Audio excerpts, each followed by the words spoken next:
ఎంత సంపాదించినా కూటికి, ఎంతకాలం బతికినా కాటికే.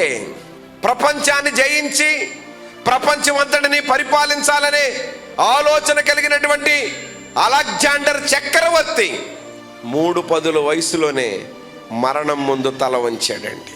150 సంవత్సరాలు బ్రతకాలనేటువంటి మైకేల్ జాక్సన్ 50 సంవత్సరాలకే మరణం ముందు ఓడిపోయాడు. నాలాంటి టెక్నాలజీ మరొకరు కనిపెట్టడానికి ఎంత మాత్రమో ఆస్కారం ఉండకూడదని, టెక్నాలజీ రంగంలో రారాజుగా ఉండాలని స్టీవ్ జాబ్ యాపిల్ సంస్థను స్థాపించిన ఆయన చనిపోయేసరికి $700 కోట్ల ఆస్తి కలిగిన వాడిగా ఉన్నాడు.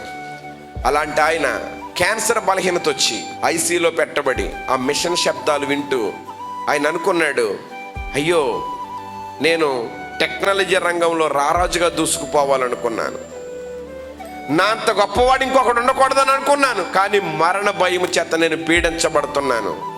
ఎంత టెక్నాలజీ కనిపెడితే ఏంటి, ఎంత డబ్బు సంపాదిస్తే ఏంటి, అవన్నీ మరణం ముందు ఎందుకు పనికిరానట్టు అయిపోయింది. నేను మరణం ముందు తల వంచక తప్పలేదు. స్టీవ్ జాబ్ ప్రపంచానికి ఒక చక్కటి విషయాన్ని తెలియపరిచాడు. ఎంత సంపాదించినా కూటికి, ఎంతకాలం బతికినా కాటికే.